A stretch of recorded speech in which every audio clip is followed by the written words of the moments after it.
உண்மை இல்லாமல் ஆண்டவர் இல்லை என்று எங்களுக்கு காட்டினதுக்காக ஸ்தோத்திரம். ஆகவே யூதா கோத்திரத்தின் சிங்கமே, தாவீதின் வேராக இருக்கிறவரே, பிரகாசமுள்ளவருடைய நட்சத்திரமே, நீதியின் சூரியனே, முகங்குப்புற சாஷ்டாம் வந்து ஆட்டுக்குட்டியானவரே, நீர் மாத்திரம் கர்த்தர்னு சொல்லி நம்முடைய பாதம் நமஸ்கரிக்கிறோம். மீண்டும் ஒரு நாளை எங்களுக்கு கட்டளையிட்டிருக்கா ஸ்தோத்திரம். இந்த வருஷத்தினுடைய கடைசி உயிர்த்த நாள் எங்களை கொண்டு வந்திருக்கா நன்றி சொல்கிறாண்டவரே. இந்த வருஷம் பூரா எங்களை காத்திருக்கிறீர். நன்றியோடு பாதம் நிற்கிறோம்.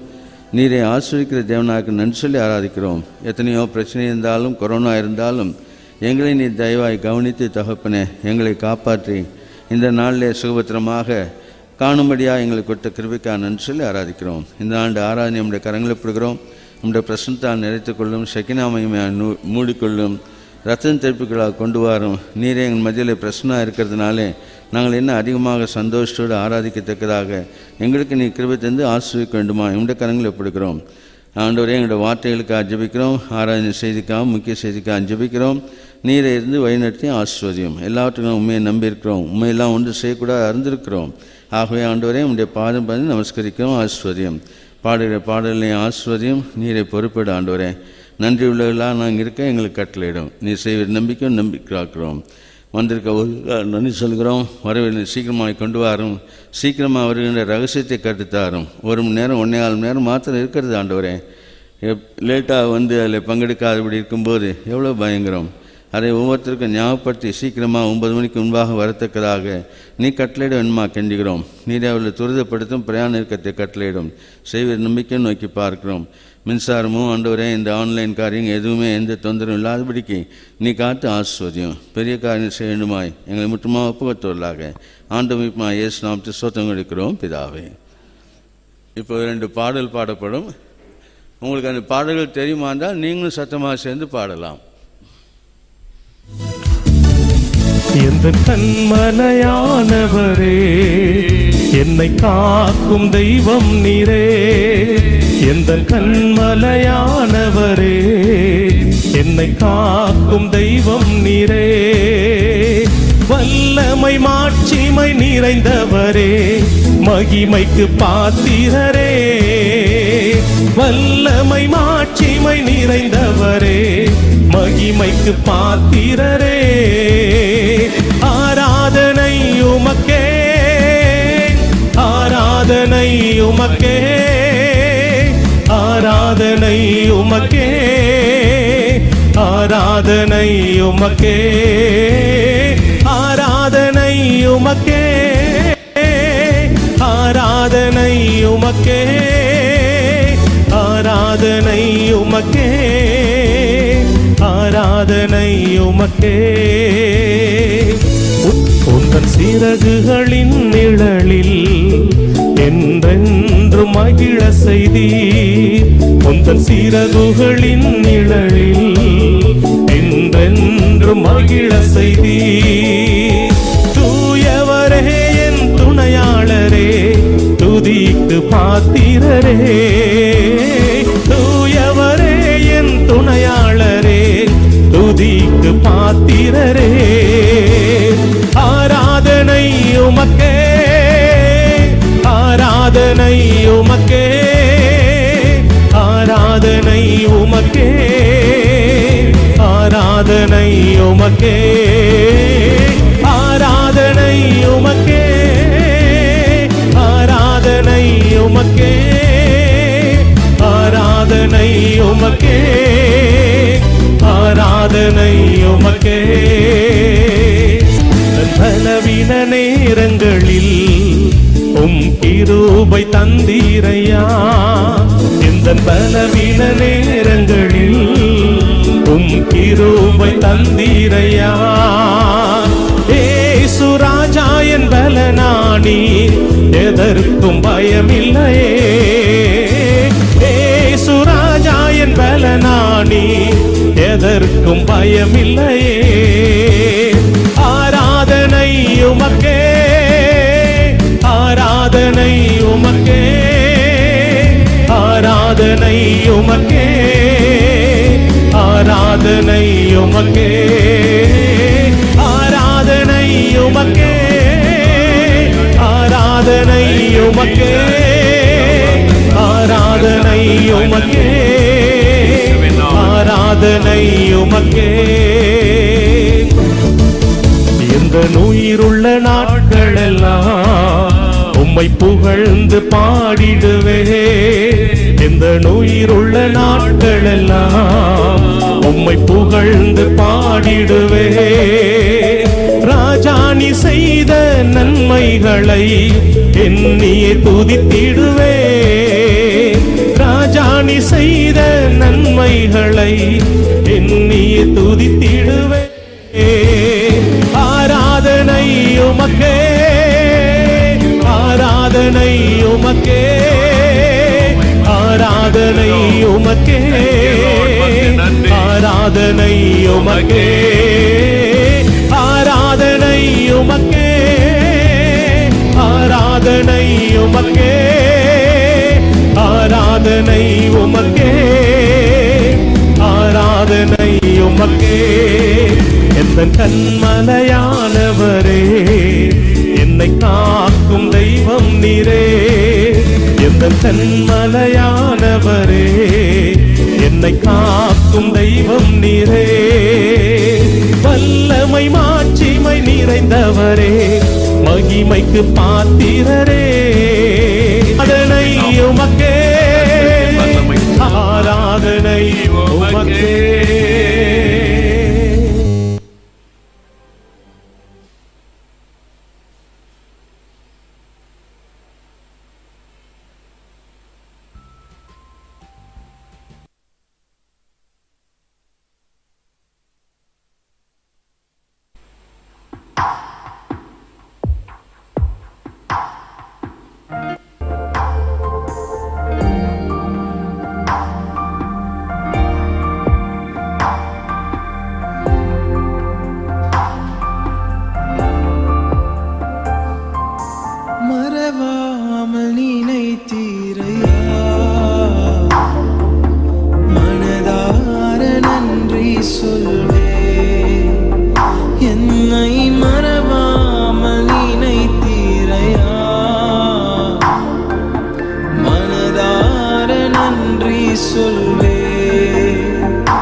Praise the Lord.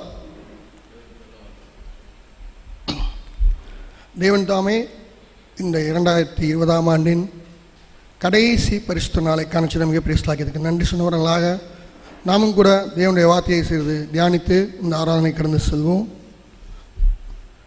இந்த பர்சனல் காலை வேளை ஆராதனைக்காக என்னோடு கூட சங்கீதம் 104 1ஆம் வசனத்தை வாசிப்போம். சங்கீதம் 104 1ஆம் வசனம்.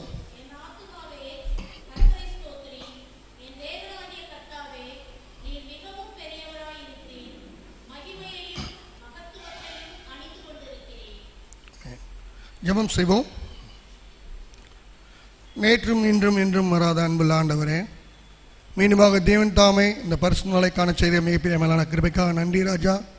தேவன் தாமே இந்த ஆண்டு முழுவதும் கத்தாவே அநேக பாடுகள் இருந்தாலும் கத்தாவே நீர் எங்களோடு கூட இருந்து கண்ணின் இமையைப் போல் ஆண்டவரே எங்களை காத்து ஆண்டவரை எங்களை போஷித்து இம்மட்டுமா வழிநடத்தி வந்தீரதுக்காக நன்றி ராஜா. இப்பொழுது தேவன் தாமே இந்த கடைசி பரிசுத்தலும் கூட கத்தாவே வார்த்தையாகவே தியானிக்க முடியாத எங்களை அடியார்களை கூட்டி சேர்த்த கிருபைக்காக நன்றி ராஜா. கத்தாவை இன்னும் வர வேண்டிய ஆத்மாக்களை கத்தாவை உத்த நேரத்தில் கொண்டு வந்து சேரும். ஆம் ராஜா, பேசுகிற அடியானை கூட கத்தாவையும் சிலையாக மறைத்து தேவன் தாமே உடைய நாமம் மாத்திரம் மையப்பட வேண்டும் என்று சொல்லி இந்த சிறிய ஜெபத்தை ரட்சகர் மீட்பெருமாகிய ஆண்டவராகிய இயேசு கிறிஸ்துவின் நாமத்தில் எடுக்கின்ற பிதாவே, ஆமென். வாசித்த வசனத்தில் சங்கீதக்காரனாகிய தாவீது கத்தாவே நீர் மிகவும் பெரியவராய் இருக்கிறீர், மகிமையும் மகத்துவத்தையும் அணிந்து கொண்டிருக்கிறீர் என்று சொல்லுகிறார். நம்மளுடைய தேவன் வானத்தையும் பூமியையும் அதிலுள்ள சகலத்தையும் தம்முடைய வார்த்தையினாலே படைத்த தேவாதி தேவன், கத்தாதி கத்தர். அவர் மிகவும் பெரியவராயிருக்கிறார் என்று அதற்காக அவரை ஸ்தோத்திரம் செலுத்துவதை நாம் பார்க்கிறோம்.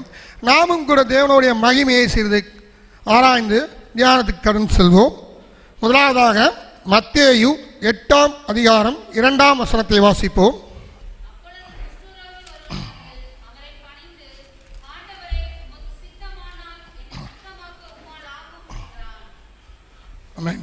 இங்கே தேவனுடைய மகிமை விளங்கும்படியாக ஒரு மனிதன் வேண்டுதலை பார்க்கிறோம். அந்த மனிதன் குஷ்டரோகம் பிடித்தவனாக, தன் குடும்பத்தாரினால் கைவிடப்பட்டவனாக, எல்லோரும் அருவருக்கத்தக்கவனாக, குஷ்டரோகம் பிடித்தவனாக இருந்த மனிதன் தேவனிடத்திலே வந்து அவரை பணிந்து ஆண்டவரே என்று அழைக்கிறதை நாம் இங்கே வாசிக்கிறோம். ஆண்டவரே என்று அழைக்கிறதுக்கு முன்னாடி அந்த வசனம் தொடங்குவதை பார்க்கும்போது அப்பொழுது அப்படின்ற வார்த்தையை நாம் வாசிக்கிறோம். அப்பொழுது அப்படி என்றால் அந்த சமயம் என்ன நடந்து கொண்டிருந்தது என்றதை நாம் பார்க்கும்போது அதே அதிகாரத்திலே 1ஆம் வசனத்தை நாம் வாசிப்போம்.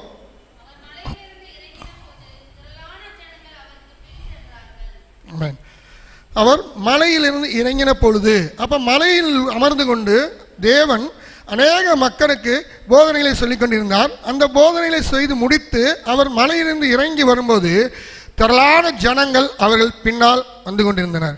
அப்படி திரளான ஜனங்கள் வரும்பொழுது அவர்கள் பெற்றுக்கொள்ளாத மிகப்பெரிய ஸ்லாக்கியத்தை இந்த குஷ்டரோகியான மனிதன் பெற்றுக்கொள்வதை நாம் அங்கே பார்க்கிறோம்.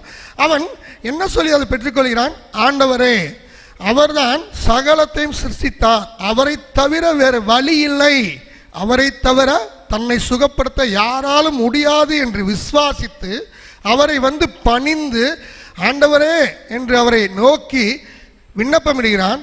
அப்பொழுதும் கூட உமக்கு சித்தமானால் என்னை சுத்தமாக்க உன்னால் கூடும் என்று கூறினான்.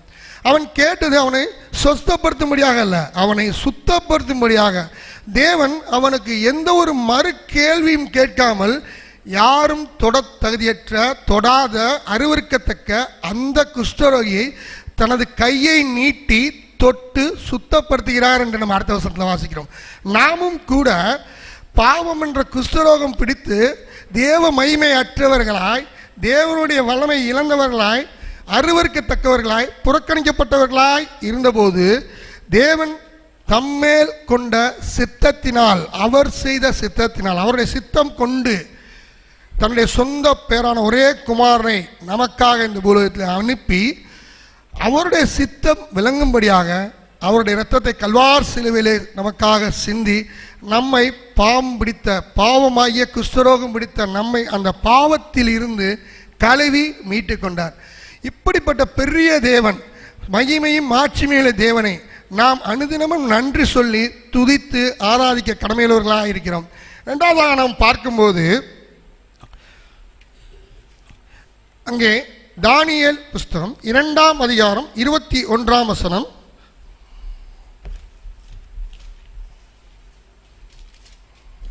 தானியேல் 2ஆம் அதிகாரம் 21ஆம் வசனம்.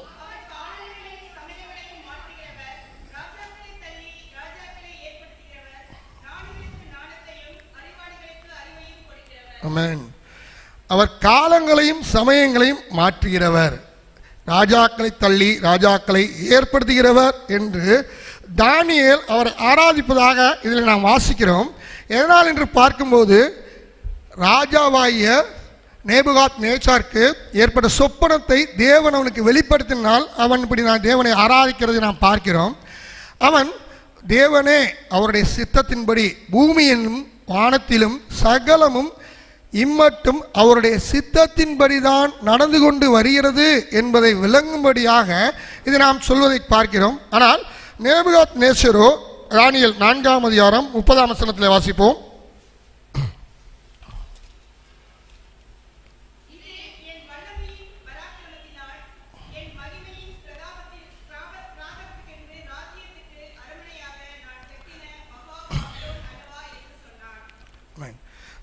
சகலமும் தேவனுடைய அரசாளு கீழாகத்தான் நடந்து கொண்டிருக்கிறது, தேவனுடைய சித்தத்தின்படி தான் நடந்து கொண்டிருக்கிறது. அவருடைய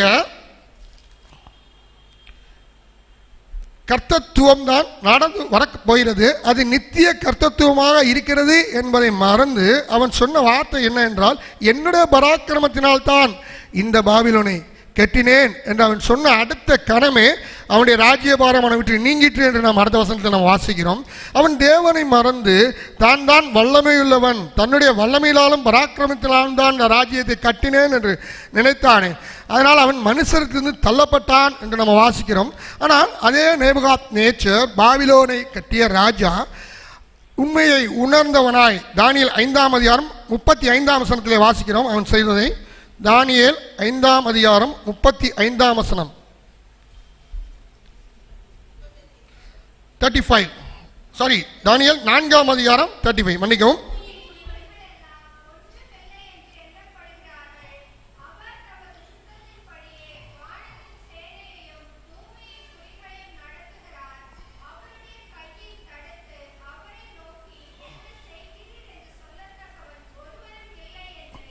ஆமென். ஸோ தன்னை பெருமை பாராட்டி கொண்ட ஒருவன் தள்ளப்பட்டான். அவன் உணர்ந்து சகலமும் அவருடைய சித்தத்தின்படிதான் நடந்து கொண்டு இருக்கிறது என்பதை உணர்ந்தவனாய், இங்குள்ள குடிகள் அனைத்தும், இங்குள்ள குடிகள் என்று நம்ம பார்க்கும்போது இங்களுடைய அரசாட்சியை நாம் பார்க்கிறோம், அது ஒன்றுமில்லை என்று எண்ணப்படுகிறது என்று சொல்கிறான். அதுக்கு அப்போ இங்க இருக்க குடிகள் ஒன்றுமில்லை என்றால் எந்த குடி நித்தியமானது என்று பார்க்கும்போது அதுக்கு முதலாவது வசனத்தை வாசிக்கிறோம். அவன் ஆராதனை பண்ணது 2ஆம் பகுதி நான் வாசிக்கிறேன். அப்பொழுது நான் உன்னதமானவரை ஸ்தோத்தரித்து என்றென்றைக்கும் ஜீவித்திருக்கவரை புகழ்ந்து மகிமைப்படுத்தினேன். அவருடைய கர்த்தத்துவமே நித்திய கர்த்தத்துவம், அவருடைய ராஜ்யமே தலைமுறை தலைமுறையாக நிற்கும் என்று ஆண்டவரை மகிமைப்படுத்துவதை நாம் பார்க்கிறோம். பாபிலோன் ராஜா பெருமையினால் விழுப்பட்டு மீண்டும் நம்மளுடைய தேவனே உண்மையான தேவன், அவருடைய ஆட்சி, அவருடைய ராஜரிகமே நித்திய ராஜரிகம் என்பதை உணர்ந்து அவன் தேவனை மகிமைப்படுத்துவதை நாம் அங்கு பார்க்கிறோம். நாமும் கூட அவர் காணியாட்சிக்கு புறம்பே இருந்தோம். நம்மளை மீட்கும்படியாக தேவன் தாமே தன் சொந்த குமாரனை விலைக்கிரயமாக கொடுத்து அவருடைய இரத்தத்தின் மூலம் மீட்டு இந்த நித்திய அரசாளுகையில் நம்மளையும் கூட பங்குள்ளவர்களாக மாற்றினார். அவருடைய சொந்த குமாரத்திகளாக மாற்றினார். இப்படிப்பட்ட தேவனை, சகலத்தின் தன் சித்தத்தின்படி செய்து வரக்கூடிய தேவனை நாம் அனுதினமும் மகிமைப்படுத்த கடமையுள்ளவர்களாக இருக்கிறோம். கடைசியாக நாம் பார்க்கும்போது எலியாவை குறித்து ஒரு காரியம் வாசிப்போம். 1 ராஜாக்கள்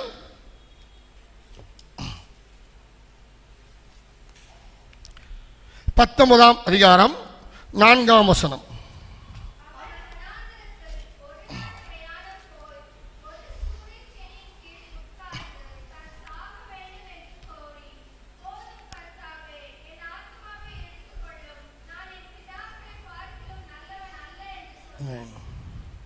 இந்த வசனத்தில் அவ்வளோ பெரிய தீர்க்கதரிசியான எலியா மனச்சோர்ந்து, அதாவது ஆத்ம சோர்வினாலே, பலவீனத்தினாலே, எசேபேலின் மேல் வைத்த பயத்தினாலே தன் ஆத்மாவிற்கு ஆபத்து என்று பயந்து சூறை செடிக்கின் கீழ் அமர்ந்து கொண்டு, போதும் கர்த்தாவே என்னை எடுத்துக்கொள்ளும் என்று கூப்பிடுவதை நாம் பார்க்கிறோம். ஆனால் தேவன் அந்த சோர்விலும் அந்த பலத்திலும் அவனோடு கூட இருந்து அவனை பலப்படுத்தி அதன் பின்பாக அநேக காரியங்களை அவனை வைத்து செய்து முடித்தார் என்பது நமக்கு தெரியும். நாமும் கூட அநேக காரியங்களில் சோர்வு உள்ளவர்களாக இந்த உலகப்புறமான காரியங்களில், கவலைகளில், கஷ்டங்கள் நம்மளை நெருக்கும் போது கூட நம்முடைய மிகப்பெரிய தேவன், வல்லமையுள்ள தேவன், சகலத்தையும் நமக்காக செய்து முடித்த தேவன் நம்மோடு கூட இருக்கிறார் என்பதை மறந்து நாமும் சில நேரங்களிலே இந்த போல் பயந்து சோர்வுள்ளவர்களாய் காணப்படுகிறோம். இந்த சோர்வு நமக்கு மாத்திரமல்ல, பழைய ஏற்பாடு காலத்தில் மோசேயை பார்க்கும்போது கூட சொல்கிறார், மோசே இஸ்ரவேல் மக்களை நடத்தி கொண்டு வரும்போது கூட அவர் இந்த மாதிரி ஆண்டவரிடம் சொல்கிறார், தேவனே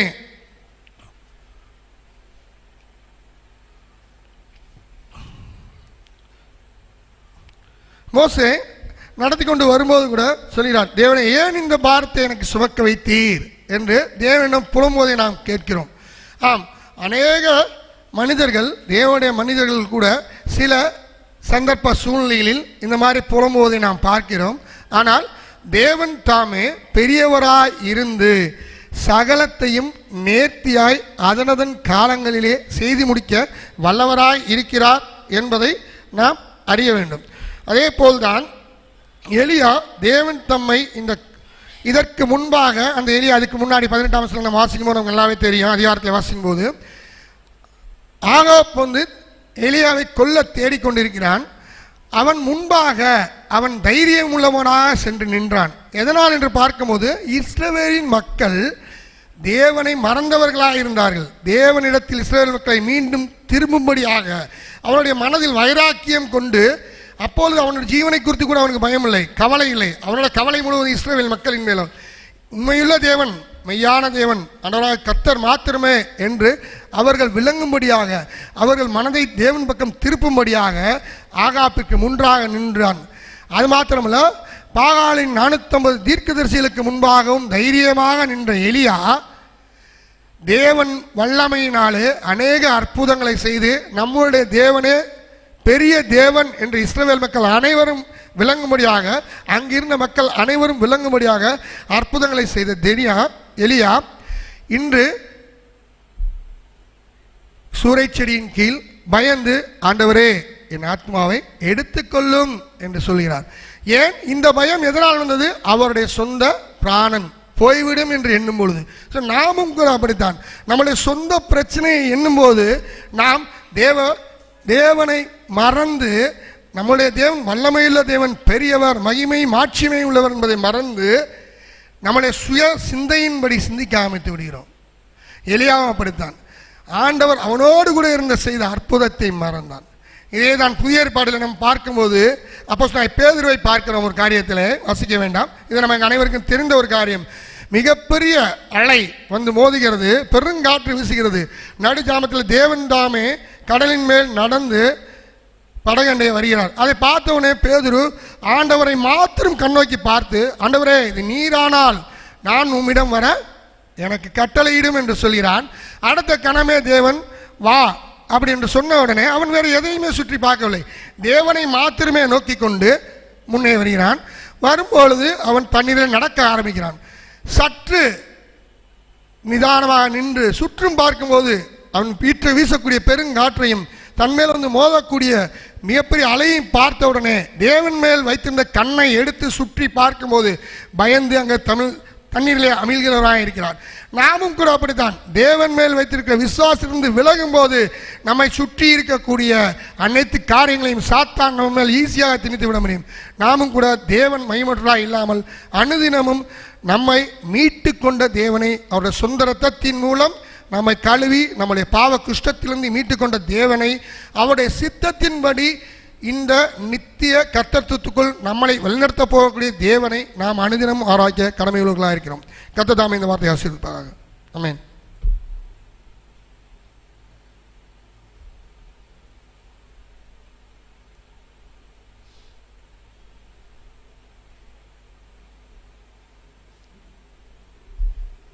கர்த்தர் நமக்கு கொடுத்த வார்த்தையின்படியாக நாம் கர்த்தரை ஆராதிக்கலாம்.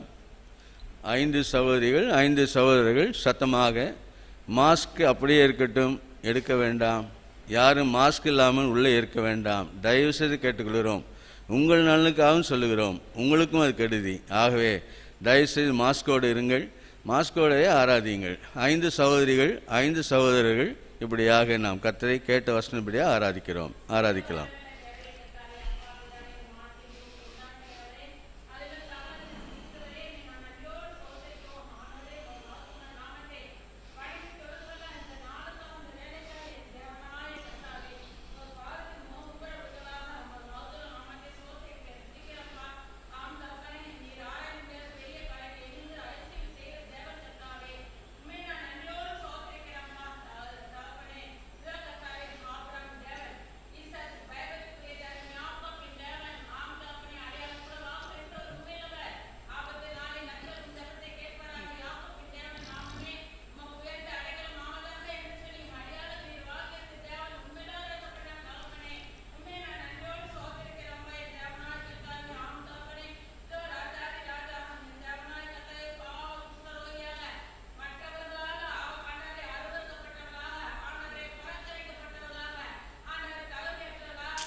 ஆமென்.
ஆமென்.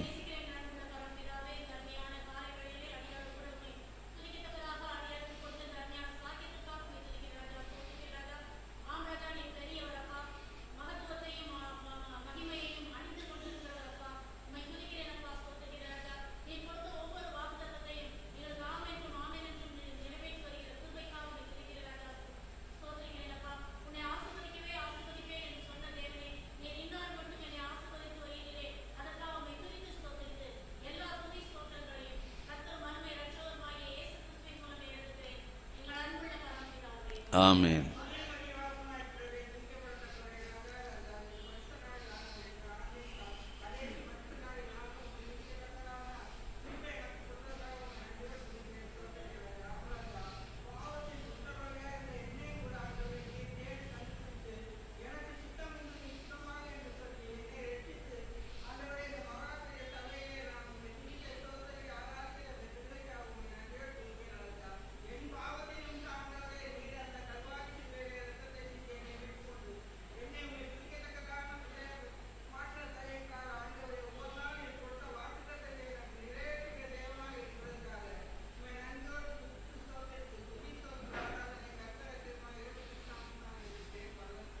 ஆமென்.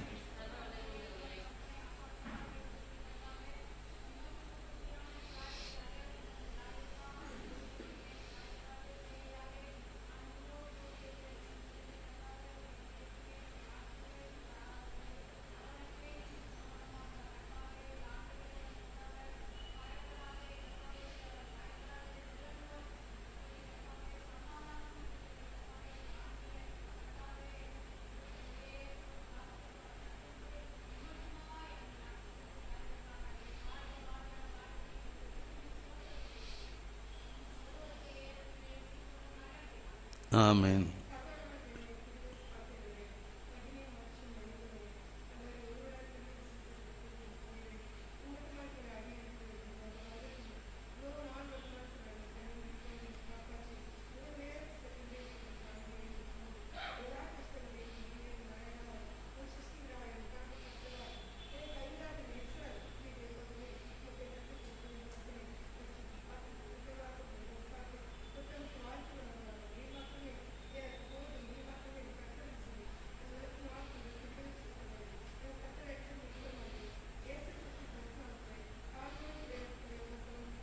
ஆமென்.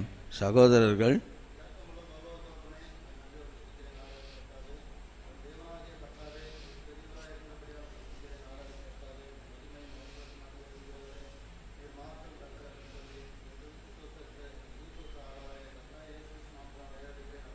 ஆமென்.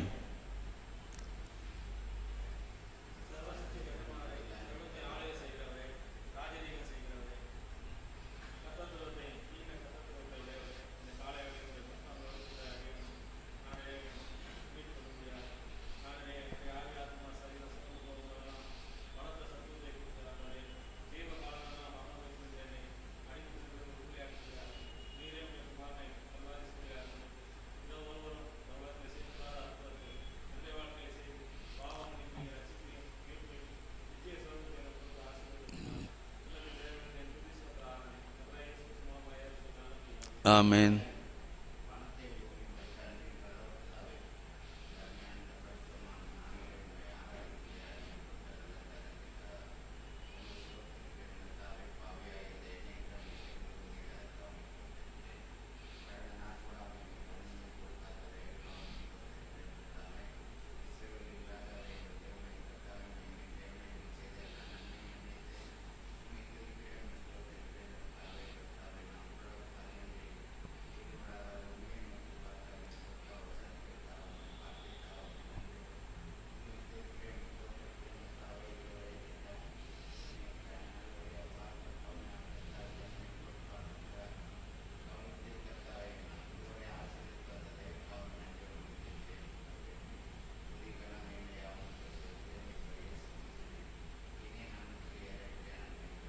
ஆமென்.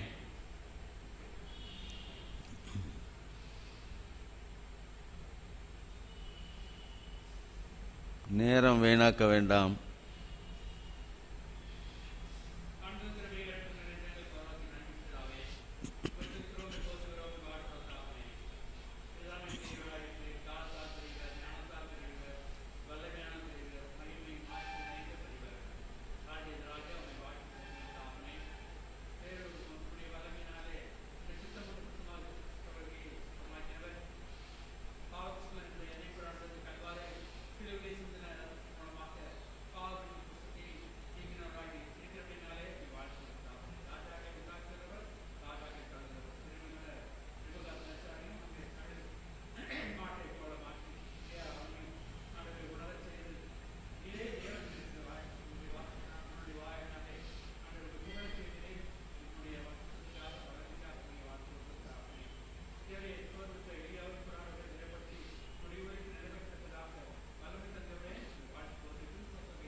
ஆமென்.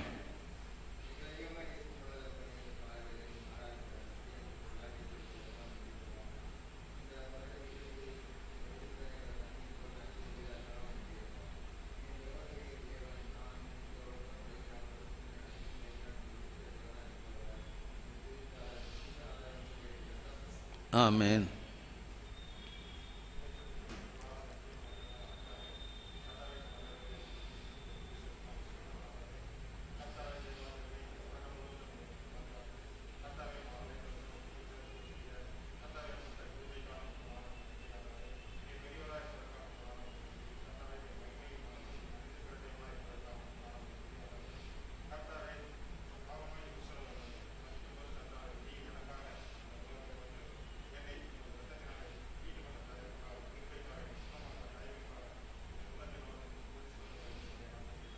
ஆமென்.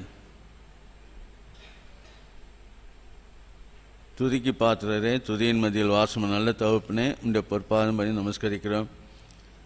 வருஷத்தினுடைய கடைசி உயிர்த்த நாளில் எங்களை கொண்டு வந்திருக்கிறீர், ஆராதிக்கிறேன் ஐயா. இந்த வருஷம் போராய் சுமந்திருக்கிறீர் ஆண்டவரே.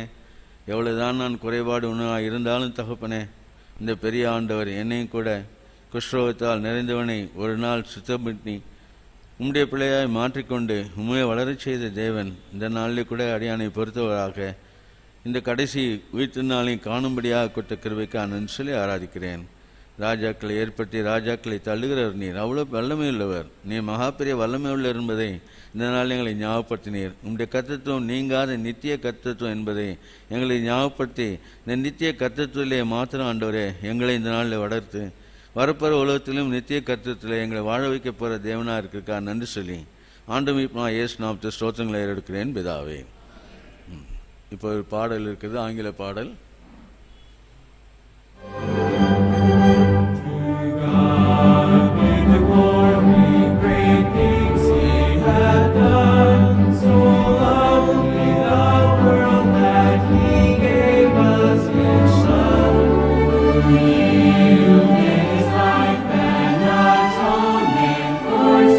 யாருக்கெல்லாம் பாட முடியுமோ பாடலாம், சத்தமாக பாடலாம்.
லூக்கா என்ற சுவிசேஷம் 17ஆம் அதிகாரம் 11 19 வசனங்கள். லூக்கா சுவிசேஷம் 17ஆம் அதிகாரம் 11 19 வசனங்கள்.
ஜெபம் பண்ணுவோம். தகப்பனே, இந்த பாதம் நிற்கிறோம். மறுபடியுமாக இந்த நாளுக்காக நன்றி சொல்கிற ஆண்டவரே, ஒரு வருடம் கழிக்கும்படியாக, அதுவும் கொரோனா உலகத்திலே நாங்கள் இந்த உலகத்தில் இருந்து தகப்பனே இப்படியாக கழிக்கும்படியாக சுகோத்திரமாக இந்த நாளிலே உம்முடைய வீட்டுக்கு வந்து உம்மை நோக்கி ஆராதிக்க எங்களுக்கு நீ கொடுத்த கிருபைக்கா ஸ்தோத்திரம். நன்றி அறிவோடு கூட ஸ்தோத்திரத்தோடு கூட நாங்கள் இந்த நாளில் வந்து இருக்கிறோம். இந்த நாள் ஸ்தோத்திரத்தின் நாளாக இருக்கிறபடினாலே ஆராதிக்கிறோம். ஐயா, நீரை கிருபையாயிரும், வாஸ்த பாகத்தை பெற்றுத்தாரும்.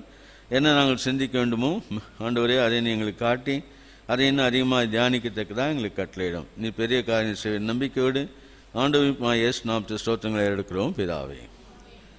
இந்த சம்பவம் எல்லாருக்கும் தெரியும். ஆகவே திருப்பி அதை பார்க்க வேண்டிய அவசியம் இல்லை. இதில் முக்கியமான காரியம் என்ன, அது இன்றைக்கு என்ன முக்கியமான காரியம் நீங்கள் பார்ப்பீர்களானால், காலையில் 2 பாடல்களும் இப்படியாக இந்த கடைசி பாடலும் இப்போது சொல்கிற வார்த்தைகளெல்லாம் நீங்கள் பார்க்கும்போது கர்த்தருக்கு நாம் நன்றி உள்ளவர்களாக ஸ்தோத்திரம் செய்யலாக இருக்க வேண்டும் என்று ஆண்டவர் ஞாபகப்படுத்துகிறார். இந்த வாச பாகத்தில் கூட 10 பேர் வந்தார்கள்.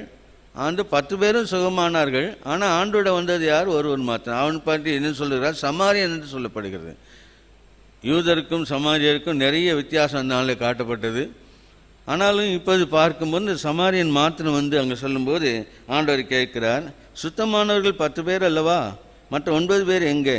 தேவனை மையப்படுத்திற்கு இந்த அந்நியனே ஒழிய மற்றவன் திரும்பி வர காணும் என்று சொன்னார். ஆகவே இன்றைக்கு நாம் என்ன எதிர்பார்க்கிறோம்? இந்த கடைசி உயிர்த்த நாளிலே கர்த்தர் நம்மை ஆராதிக்கிறவர்களாக அவர் நமக்கு செய்த காரியங்களுக்கு ஸ்தோத்திரம் செலுத்ததாக இருக்க வேண்டும் என்று விரும்புகிறார். இதைத்தான் இந்த நாளில் நாம் கொஞ்ச நேரம் பார்க்க போகிறோம். ஆகவே ஞாபகப்படுத்தி கொள்ளலாம், நீங்களும் நானும் நன்றி உள்ளவர்களாக இருக்க வேண்டியது, ஆராதனை செயலாக இருக்க வேண்டியது அவசியம் என்பதை இந்த நாளில் மறுபடியும் ஆண்டவர் வலியுறுத்துகிறார். இது ரொம்ப முக்கியம். இதை ஆண்டவர் எதிர்பார்க்கிறார் உங்களிடம் ஏன்? அவர் எல்லாவற்றையும் அவரே கொடுத்தார் அல்லவா? தன்னையே கொடுத்த ஆண்டவர், தன்னுடைய ஜீவனை கொடுத்த ஆண்டவர், இந்த நாளில் நம்மோடு கூட இருந்து நடத்தி கொண்டிருக்க ஆண்டவர்.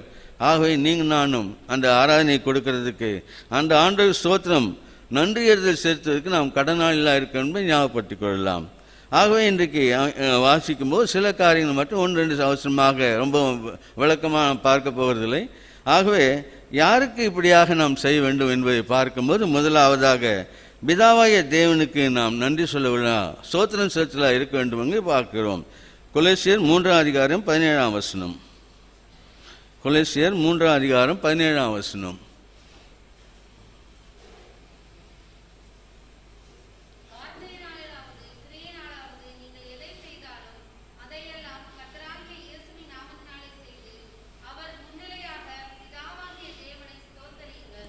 ஆண்டவராக இயேசு கிறிஸ்து மூலமாக ஆண்டவராகிய பிதாவாகிய தேவனை ஸ்தோத்தரியுங்கள்.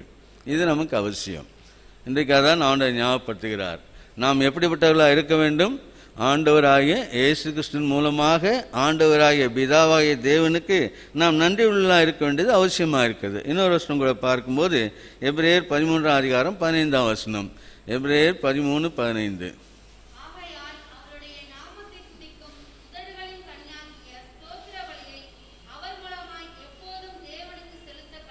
அவர் மூலமாக, இயேசு கிறிஸ்து மூலமாக எப்போதும் ஆண்டவராய் பிதாவினுக்கு நம்முடைய உதடுகளின் கனியாகிய ஸ்தோத்திர பலியை செலுத்த வேண்டியது மிக அவசியம்.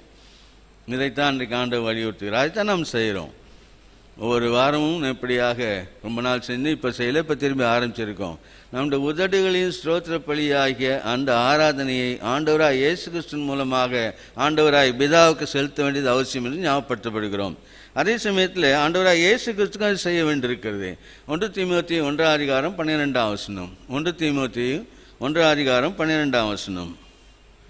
1 Timothy chapter 1 verse 12.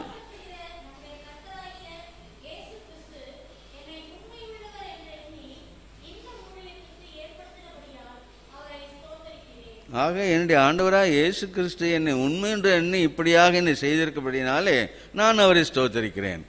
ஆக பிதாவாகிய தேவனுக்கும் ஆண்டவராக இயேசு கிறிஸ்துவுக்கும் நாம் இப்படியாக செய்ய வேண்டியது அவசியம். எதற்காக என்று நாம் பார்க்கும்போது அங்கே வெளிப்படுத்தின விசேஷம் 4ஆம் அதிகாரம் 11ஆம் வசனம். வெளிப்படுத்தின ரெவலேஷன் சாப்டர் 4 verse 11.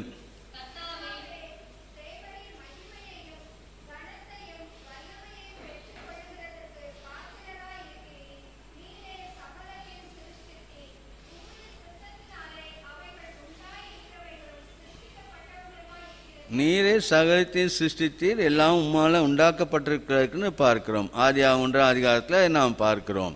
ஆகவே நமக்கு ஆண்டவர் என்ன ஞாபகப்படுத்துகிறார்? அவர் இப்படியாக சிருஷ்டிகர்த்தர் என்பதாக இருக்கிறதுக்காக நாம் ஆராதிக்க வேண்டும் என்று ஞாபகப்படுத்துகிறார்.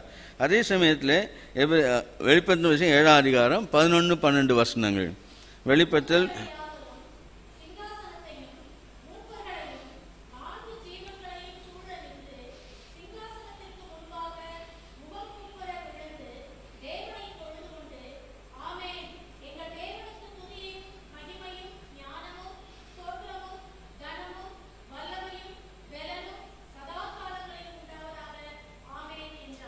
ஆக அவர் பாத்திரராக இருக்கப்படினாலே கனம், மகிமை, துதி எல்லாவற்றையும் அவர் செலுத்துகிறார்கள்.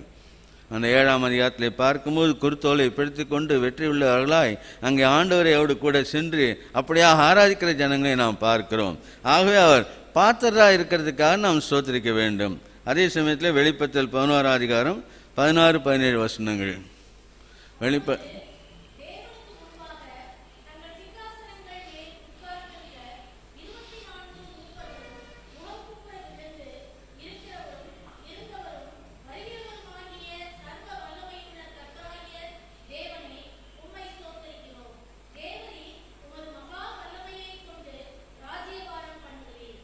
உமது மகா வல்லமையை கொண்டு நீ ராஜ்யபாரம் பண்ணுகிறீர். ஆகவே ஸ்தோத்திரிக்கிறோம். இது மாதிரி சொல்லிக்கிட்டே போகலாம். நம்ம ஆராதனை நிறைய கேட்டிருக்கிறோம்.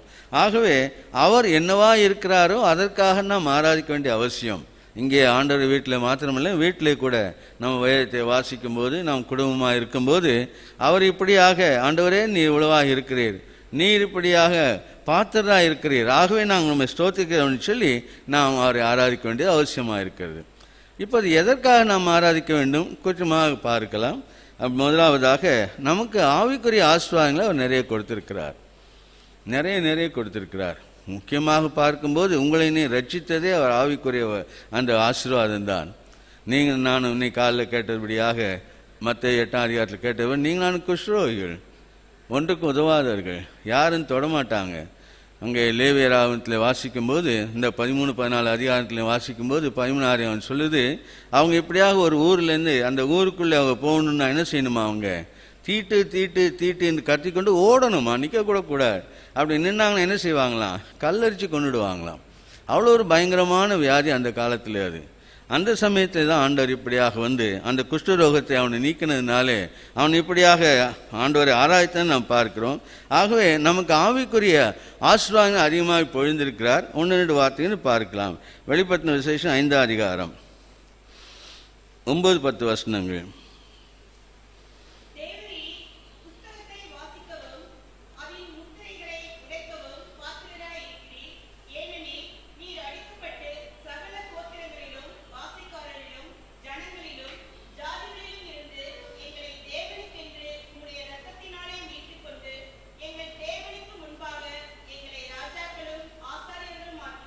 ஆக நமக்கு என்ன அது முதலாவது சொல்லப்படுகிறது? ஆண்டவரை நாம் ஏன் அப்படியாக அவருக்கு நன்றி சொல்ல வேண்டும், ஆராதிக்க வேண்டும் என்று பார்க்கும்போது முதலாவதாக எங்களை தேவனுக்கென்று நீ மீட்டு கொண்டீர், இரத்தத்தினாலே மீட்டு கொண்டீர் ஓ ஆட்டுக்குட்டி ஆனவரே. இதைத்தான் அந்த ஆவிக்குரிய நாம் கொஞ்ச நேரத்தில் நாம் பார்த்தது போல ஆண்டவர் கொடுத்த அந்த மீட்பு, ரிடம்ஷன் த்ரூ கிரைஸ்ட், ஆண்டவராய் ஆட்டுக்குட்டியானவர் கொடுக்குற அந்த மகா பெரிய மீட்பு, அதுக்காகத்தான் அந்த ஆண்டவர் இப்படியா எனக்கு அந்த பெரிய ஆசீர்வாதத்தை கொடுத்தார்னு நாம் அவரை பார்க்க வேண்டியிருக்கிறது. இரண்டாவதாக 1 கொரிந்தியர் 15ஆம் அதிகாரம் 57ஆம் வசனம். 1 கொரிந்தியர் 15ஆம் அதிகாரம் 57ஆம் வசனம்.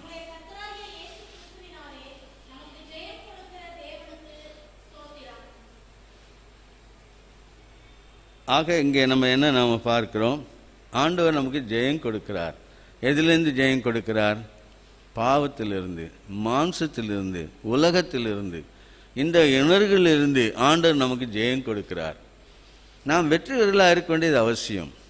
நம்ம விசுவாசிக்கிற விசுவாசமே நமக்கு ஜெயம் கொடுக்கறதுன்னு நாம் வாசிக்கிறோம். 1 யோவானில் 5ஆம் அதிகாரத்திலும் வாசிக்கிறோம். ஆகவே நாம் என்ன ஞாபகப்படுத்தப்படுகிறோம்? நமக்கு இந்த காலத்திலே கூட ஒரு காலத்தில் வெற்றி கொடுத்தார். அதன் மூலமாகத்தான் சாத்தாண்ட பிடியிலிருந்து ஆண்டவருடைய தேசத்துக்கு வந்தோம்.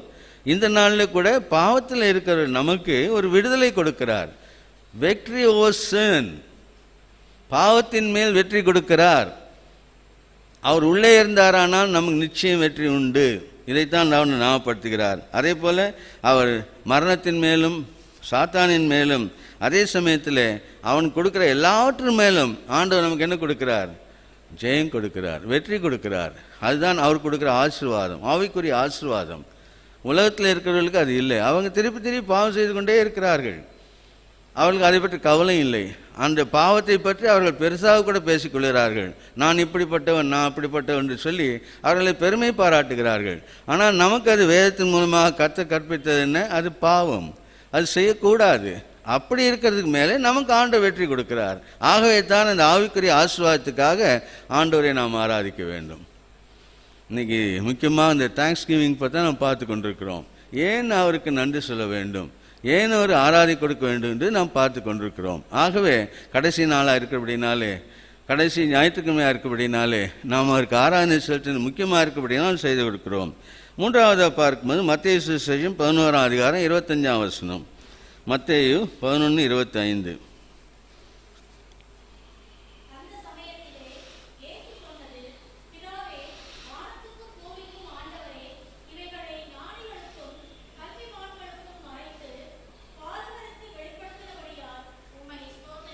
ஞானவான்களுக்கும் கல்விமான்களுக்கும் நீ மறைத்து விட்ட ஆண்டவரே, பாலகர் போன்ற எனக்கு நீர் இப்படியாக கொடுத்தீரே, ஆகவே நான் உண்மை ஸ்தோத்திரிக்கிறேன். ஆண்டவர் இப்படியாக நம்மை பார்த்து நம்முடைய சொல்றது போல அன்றைக்கு சீஷர்களை வைத்து அதை சொல்லிக் கொடுக்கிறார்.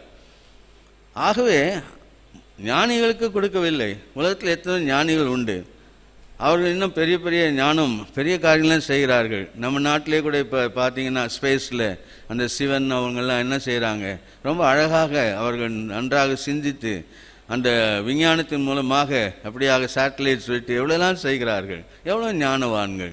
அது மாதிரி நிறைய எல்லா துறையிலும் அதிகமான ஞானவான்கள் உண்டு. ஆனால் அவர் எல்லாற்றையும் காட்டிலும் உங்களுக்கு எனக்கும் இந்த வெளிப்பாட்டை ஆண்டவர் கொடுத்திருக்கிறார். கல்விமானுக்கும் மற்றவர்களுக்கும் அவனை மறைத்து விட்டார். ஆனால் உங்களுக்கு எனக்கு அது கொடுத்திருக்கிறார். இதை நீங்கள் யோசிக்கணும். நம்ம யோசிக்காதனால்தான் நம்ம நம்ம இஷ்டப்படி நம்ம வாழ்கிறோம். அப்படி கூடாது என்பதற்காகத்தான் இன்னைக்கு ஆண்டவர் ஞாபகப்படுத்துகிறார். ஆண்டவரே எனக்கு வெற்றி கொடுக்கிறீர், அப்படிப்பட்ட பாவத்தின் மேல் எனக்கு வெற்றி கொடுக்கிறீர் ஆண்டவரே, ஆகவே நான் நம்மை ஆராதிக்கிறேன்னு சொல்லி நாம் செய்ய வேண்டியது அவசியம் என்பதை அவர் ஞாபகப்படுத்துகிறார். தொடர்ந்து செய்ய வேண்டிய ஞாபகப்படுத்துகிறார். 1 கொரிந்தியரில் ஒரு வசனம் உண்டு. 1 கொரிந்தியர் 2ஆம் அதிகாரம் 7-11 வசனங்கள். இது ஆண்டவரை ஆவியானவரை பற்றி சொல்கிற வசனங்கள். இது ரொம்ப முக்கியமானது. தயவுசெய்து வாசிக்க, மெதுவாக வாசிக்கவும். நாமும் கூட தொடர்ந்து பார்க்கிறது நல்லது. ஏனென்றால் ஆண்டவராகிய பரிசுத்த ஆவியானவருடைய அந்த வல்லமை, அந்த ஞானம், அதை பற்றி அங்கே சொல்லப்பட்டிருக்கிறது.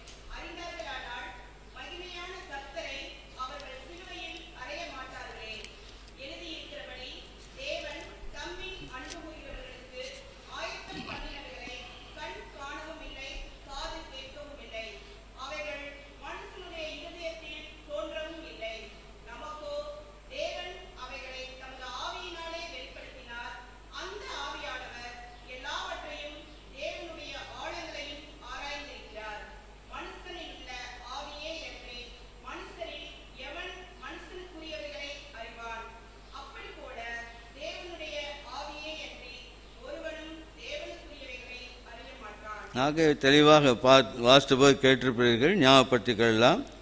10ஆம் வசனப்படியாக நமக்கோ தேவன் அவைகளை தமது ஆவியினாலே வெளிப்படுத்தினார். அந்த ஆவியானவர் எல்லாவற்றையும் தேவனுடைய ஆழங்களையும் ஆராய்ந்திருக்கிறார். ஆக இந்த ஆண்டவராகிய பரிசுத்த ஆவியானவர் நமக்கு என்ன கொடுக்கிறார் என்பதை ஞாபகப்படுத்துகிறார். 8ஆம் வசனத்தை வாசித்தபடியாக இப்பிரபஞ்சத்து பிரபுக்களில் ஒருவனும் அறியவில்லை. எதை அறியவில்லை? 7ஆம் வசனம் வாசித்தது போல உலகத்தோற்றுக்கு முன்பே தேவன் நம்முடைய மகிமைக்காக ஏற்படுத்தின அந்த ரகசியமான தேவ ஞானத்தை பற்றி நாம் பேசுகிறோம் சொல்லப்படுகிறது. இதே கூட அந்த 1 கொரிந்தியர் 1ஆம் அதிகாரத்தில் வாசிக்கிறோம். ஆண்டவர் என்ன செய்தார் என்று பார்க்கும்போது அங்கே எழுதப்பட்டிருக்கிறது. 1 கொரிந்தியர் 1ஆம் அதிகாரம் 23-24.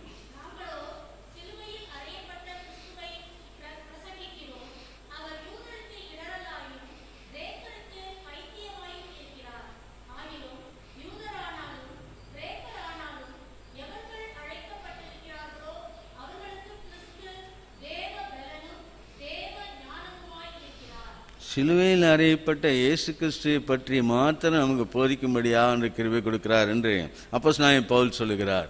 நமக்கு வேண்டியது அதுதான். சிலுவையில் அறையப்பட்ட இயேசு கிறிஸ்து தான் நமக்கு வேணும். சிலுவையில் அறையப்படாத இயேசு நமக்கு வேண்டவே வேண்டாம். அவர் இருந்து என்ன நமக்கு பிரயோஜனம்? நம்முடைய வாழ்க்கையிலே நாம் எப்படியாக ரட்சிப்பை பெற முடியும்? எப்படியாக மறுபடியும் நம்ம இழந்து போன அந்த பரலோகத்தை எப்படி பெற்றுக்கொள்ள முடியும்?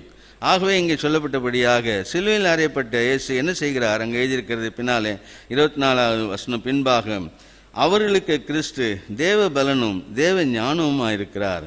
ஆகவே தான் இந்த ஆவிக்குரிய அந்த ஆசீர்வாதத்துக்காக நாம் அவரை ஆராதித்து அவரை பயன்படுத்துவது ரொம்ப மிக மிக அவசியமாக இருக்கிறது. அடுத்தபடியாக பார்க்கும்போது நமக்கு இப்படியாக அவர் செய்த காரியம் பார்க்கும்போது இங்கே இருக்கிற காலங்களிலே நமக்கு இன்னைக்கு காலையில் கூட ஞாபகப்படுத்தப்பட்டோம். தானியேல் புத்தகம் 2ஆம் அதிகாரம் 23ஆம் வசனம். அங்கே இப்படியாக ஞானத்தையும் அறிவையும் கொடுக்கிற ஆண்டவராக இருக்கிறார். தானியேல் 2ஆம் அதிகாரம் 23ஆம் வசனம்.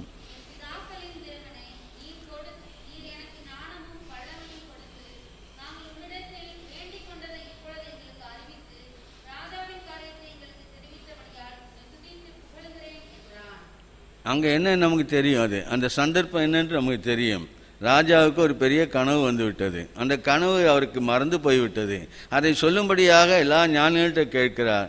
ஆனால் யாருக்கு அது செய்ய முடியவில்லை. அப்பொழுது ஆண்டவர் என்ன செய்கிறார்? தானியேலுக்கும் அவனுடைய நண்பர்களுக்கும் அந்த ஞானத்தை கொடுக்கிறார், அந்த வெளிப்பாட்டை கொடுக்கிறார், அந்த கனவு என்பதை வெளிப்படுத்தி காட்டுகிறார், அதுக்கு அந்த விளக்கத்தையும் கொடுக்கிறார். ஆகவே என்ன நாம் பார்க்கிறோம்? இப்படிப்பட்டது தான் நமக்கு வைத்திருக்கிறார். நீங்கள் கூட பார்க்கலாம், பெரிய பெரிய பதவியில் இருக்கிற பார்க்கும்போது அதிகமாக அதிகமாக அதிகமாக ஆண்டவருடைய பிள்ளைகள் இருக்கிறதை நாம் பார்க்கலாம். நிச்சயமாக நிச்சயமாக நான் அதிகமாக பார்த்துருக்கிறேன். ஆண்டவர் இப்படியாக பெரிய பதவிகளில் இங்கே இந்தியாவிலே நாம் பார்க்கலாம். ஆண்டவருடைய பிள்ளைகள் இருப்பார்கள். அவர்களுக்கு கொடுக்கப்பட்ட ஞானம் அவ்வளோ அதிகமாக இருக்கும். அவர்களுடைய மேலதிகாரிகள் இவர்களை அதிகமாக நம்புவார்கள். அவர்கள் சொல்லுகிறதை கேட்டு அதன்படியாக கூட காரியங்களை செய்கிறதாக நாம் பார்க்கிறோம். ஆகவே ஆண்டவர் கொடுக்குற அந்த ஞானம், அந்த அறிகிற அறிவு நமக்கு ரொம்ப அவசியமாக இருக்குது. இந்த உலகத்தில் தேவையாக இருக்கிறது. மற்றவர்கள் நம்மை விலக்கி விடாதபடிக்கு நமக்கு ஞானம் அதிகமாக தேவை இருக்கிறதுனால ஆண்டவர் அதை கொடுக்குறாருன்னு நாம் பார்க்கிறோம். அதே சமயத்தில் இன்னொரு வார்த்தை, ரோமர் 7ஆம் அதிகாரம் 25ஆம் வசனம். ரோமர் 7ஆம் அதிகாரம் 25ஆம் வசனம். ரோமர் 7:25.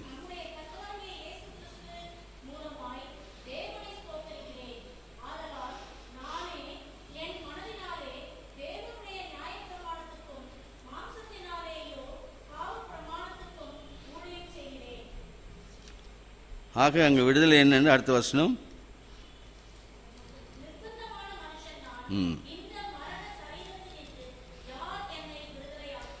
ஆக இந்த மரண சரீரத்தின்னு என்னை யார் விடுதலையாக்குவார்? இது அப்போஸ்தலனாகிய பவுல் சொன்னது. ஒரு பெரிய பெரிய பெரிய ஞானி, பெரிய பரிசுத்தவான், பெரிய அப்போஸ்தலன். அவர் சொல்கிற நம்ம அந்த இதில் 7ஆம் அதிகாரத்தில் பார்க்கிறோம். நான் விரும்பாதே நான் செய்கிறேன் என்று சொல்லக்கூடிய அளவுக்கு அவர் அங்கே எழுதியிருக்கிறதை பார்க்கிறோம். ஆனால் முக்கியமானது என்ன? ரோமருக்கு நிருபம் 8ஆம் அதிகாரம் 1-2 வசனங்கள்.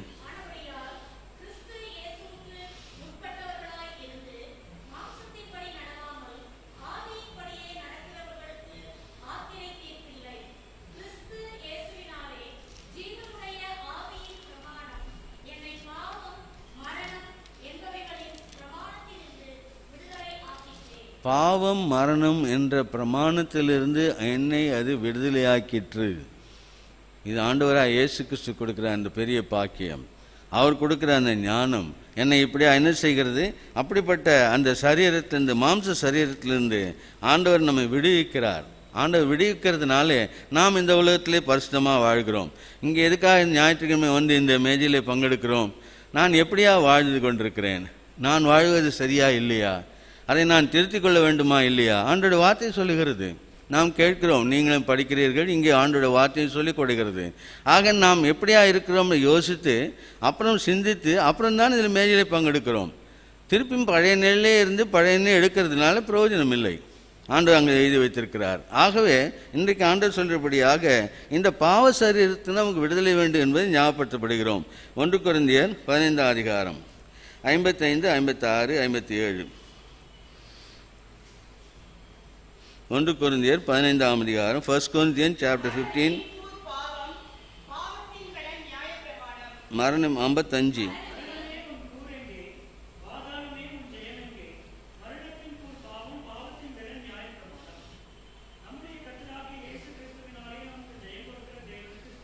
இதுதான் இப்போது மரணத்துக்கும் அந்த எப்படியாக பாதாளத்தினுடைய ஜெயத்தை நாம் பெற்றுக்கொள்கிறோம். அது இல்லாதபடி நாம் வாழ்கிறோம். பாதாளத்தினுடைய காரியங்கள் நம்மகிட்ட இல்லை, மரணத்தினுடைய காரியங்கள் நம்மகிட்ட இல்லை. மரணம் என்று சொல்லும்போது பாவம் செய்கிறதுனாலே நமக்கு மரணம் வருகிறது வேதம் சொல்லுகிறது. அதிலிருந்து விடுபட கொடுக்கத்தான் ஆண்டவர் வந்தார். அதுதான் நம்முடைய ஆவிக்குரிய அந்த ஆசீர்வாதம் என்று நாம் பார்த்தோம். இங்கே எழுதப்பட்டபடியாக அங்கே 57ஆம் வசனம், நம்முடைய கர்த்தராகிய இயேசு கிறிஸ்துவினாலே நமக்கு ஜெயம் கொடுக்கிற தேவனுக்கு ஸ்தோத்திரம். ஆக நானும் நீங்களும் ஆண்டவர் பிள்ளை என்று சொல்ல வேண்டும் என்றால் நாம் இந்த ஜெயம் கொண்டதெல்லாம் வாழ வேண்டியது அவசியம், ரொம்ப ரொம்ப அவசியம்.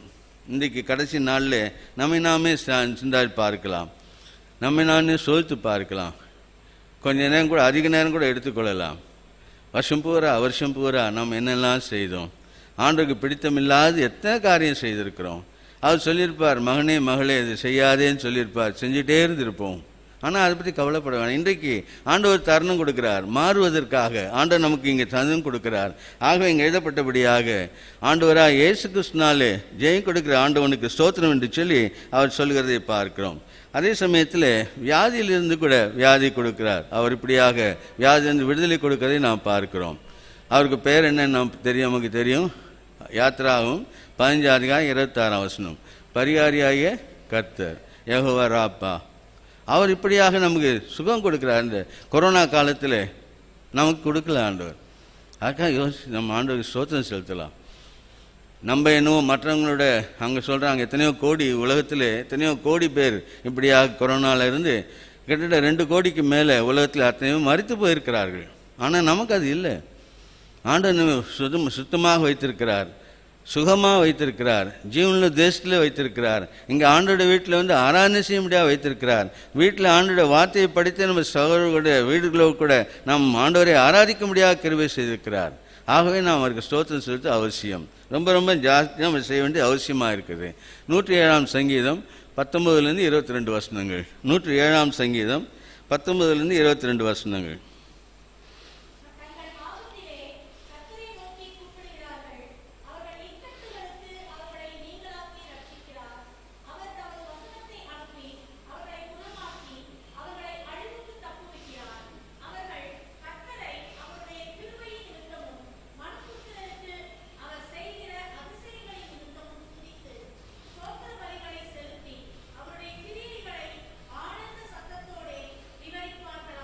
தயவுசெய்து 22ஆம் வசனத்தை மறுபடியும் வாசிக்கலாம்.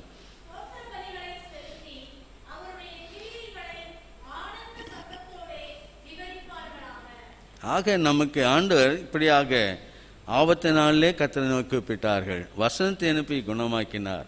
அதன் மூலமாக நீங்கள் நானும் ஸ்தோத்திர பலியும் ஆராதனை செலுத்த முடியும் என்பதை அங்கே நமக்கு அவர் ஞாபகப்படுத்துகிறார். எவ்வளோ கரிசனையாக இருக்கிறார் என்று பாருங்கள்.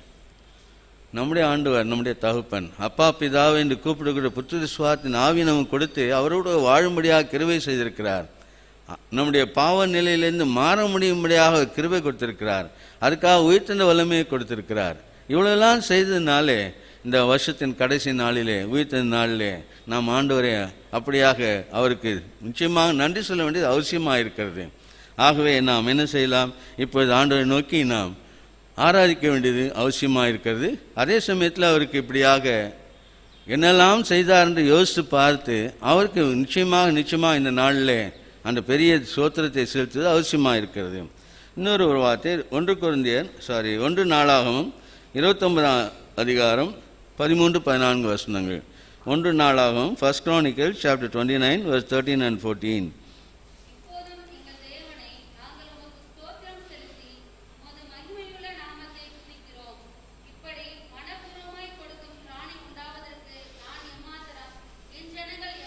மனப்பூர்வமாய் கொடுக்கும்படியாக நீ கொடுத்ததுக்கு நான் எம்மாத்திரம், என்ற ஜனங்கள் எம்மாத்திரம். எல்லாம் உம்மால் ஆண்டது ஆண்டு, உம்முடைய கரத்தில் வாங்கி உம்முடைய கரத்தில் கொடுக்கிறோம். இதுவும் அந்த ஆசீர்வாதம் தான். நம்ம எப்படியாக ஆராதனைக்கு இந்த நம்முடைய ஆஃபர்ட்ரி காணிக்கைக்கு வரும்போது என்ன சொல்லப்படுகிறது? கர்த்தருக்கு சொந்தமானவர்கள் பொருளால் ஆராதனை செய்யலாம். இது ஒரு ஆராதனை. நாம் அதை செய்ய வேண்டியது அவசியமாக இருக்கிறது. கர்த்தருக்கு கொடுக்கறது ஆண்டவர் ஆராதனை, அதைத்தான் நாங்கள் ஞாபகப்படுத்தப்படுகிறோம். ஆகவே இன்றைக்கு நாம் ஒரு சின்ன காரியம் செய்ய போகிறோம். அமைதியாக எல்லோரும் ஒரு 5 நிமிடம் இருக்க போகிறோம். கர்த்தர் செய்த நன்மைகளை யோசித்து பார்க்க போகிறோம். எனக்கு என்னெல்லாம் செய்தார், அவர் என்னெல்லாம் எனக்கு செய்திருக்கிறார், நான் எப்படிலாம் வருஷ ஆரம்பத்தில் இருந்தேன், இப்போது நான் முடிய போகிறது, கடைசி ஞாயிற்றுக்கிழமை இருக்கிறேன். ஆண்டவர் செய்த நன்மைகள் என்ன, அந்த நன்மைகள் மூலமாக நான் எவ்வளவாக வளர்ச்சி அடைந்திருக்கிறேன். என்னுடைய பாவ நிலையில் இருக்கும்போது அந்த பாவத்தை கூட பொறுத்து என்னை ஆசீர்வதித்திருக்கிறார். அந்த நிலைமை எனக்கு இருக்கிறது. இதெல்லாம் யோசித்து பார்க்கலாம். 5 நிமிடம் ஆண்டவருக்கு முன்பாக நம்முடைய ஆண்டவருடைய பரிசுத்தாவியை கேட்போமானால் நம்முடைய நிலையை வெளிப்படுத்தி காட்டுவார். ஆகவே அமைதியாக இருந்து நம்முடைய பாவங்களை ஆண்டவருக்கு அறிக்கையிடுவோம். புதிய விதமாக புதிய வருஷத்தில் நாம் எல்லாவற்றையும் விட்டுவிட்டார்களாக இந்த 20ஆம் வருஷத்தில் என்னெல்லாம் செய்தோமோ, ஆண்டவருக்கு பிடிக்காத என்னெல்லாம் செய்தோமோ அதெல்லாம் விட்டு விடுவோம். ஆண்டவருக்கு ஆசையாக இருக்கிறார். அவர் உண்மையாக என் மகன் என் மகள் என்று வரப்போகிறார். எல்லாவற்றையும் விட்டு என்னோடு கூட நான் என்ன சொன்ன 1 கொரிந்தியர் 15 வாசித்தோம். நம்ம கர்த்தரா இயேசு கிறிஸ்து தான் ஜெயம் கொடுக்குற ஸ்தேவனுக்கு ஸ்தோத்திரம் என்று வாசித்தோம். ஆக நம்ம ஜெயம் கொடுக்க ஆசையாக நான் தான் வேண்டாங்கிறேன். நான் வெற்றி கொள்ளலைன்னா நான் தான் காரணம். ஆக யோசித்து பார்க்கலாம். ஒரு 5 நிமிடம் நம்ம நாமே ஆராய்ந்து பார்க்கலாம். அதுக்கப்புறம் நாம் மேஜையிலே பாத்திராயும் பங்கு கொள்ளலாம்.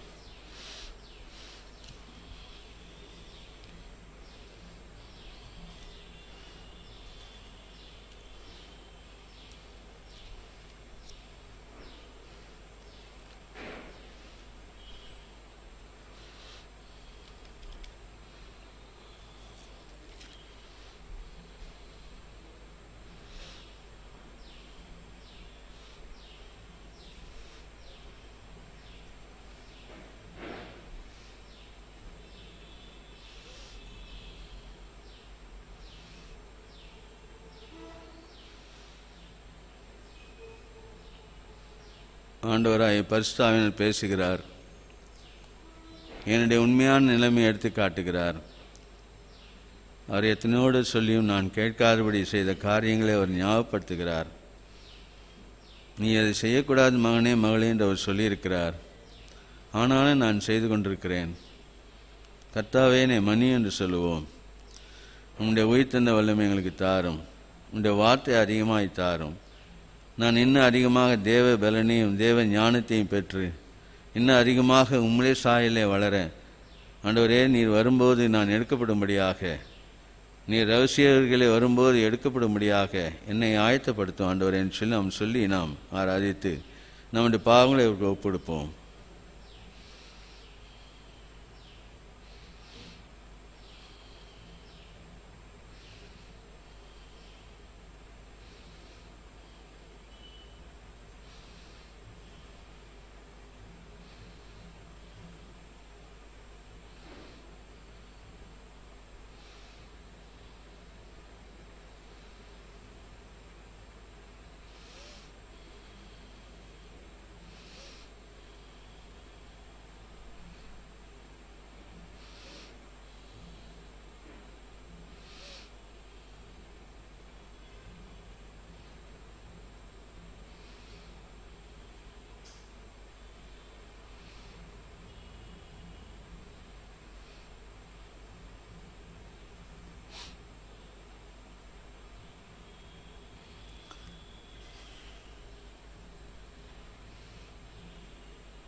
அன்பின் ஆண்டவரே, நேச தகப்பனே ஆராதிக்கிறோம். இந்த வருஷத்தின் கடைசி நாளில் எங்களை கொண்டு வந்து ஸ்தோத்திரம். இந்த வருஷத்தை ஆரம்பித்த எத்தனையோ பேர் நாளில் உலகத்தில் இல்லை தகப்பனே. இயற்கையான அந்த மறைவு இல்லை கொரோனாவினால் வந்த மறைவு எதுவாக இருந்தாலும் தகப்பனே, அவர்கள் இப்போது இந்த உலகத்தில் இல்லை ஆண்டவரே. ஆனால் எங்களை இந்த ஜீவனுள்ள தேசத்தில் ஜீவனுள்ளா வைத்திருக்கிற ஆண்டவரே ஸ்தோத்திரிக்கிறோம் ஐயா. அவர்களை விட நாங்கள் எந்த விதத்திலும் சிறந்தவர்கள் அல்ல தகப்பனே. எடுக்கப்பட்டவர்களை விட நாங்கள் அதிகமாக சிறந்தவர் அல்ல. ஆனாலும் உடைய கிருபை, உடைய ஞானம், உடைய இரக்கம் ஆண்டவரே, அதன் மூலமாக எங்களையும் கூட வைத்திருக்கிறீர் ஆண்டவரே. ஒருவேளை நாங்கள் பாவம் செய்யும்போது நீர் எங்களை எடுத்துருவீரான நாங்கள் எங்கே செலவழிக்க வேண்டியிருக்கோம்? நாங்கள் நரகத்திலோ போக வேண்டியிருக்கோம் ஆண்டவரே.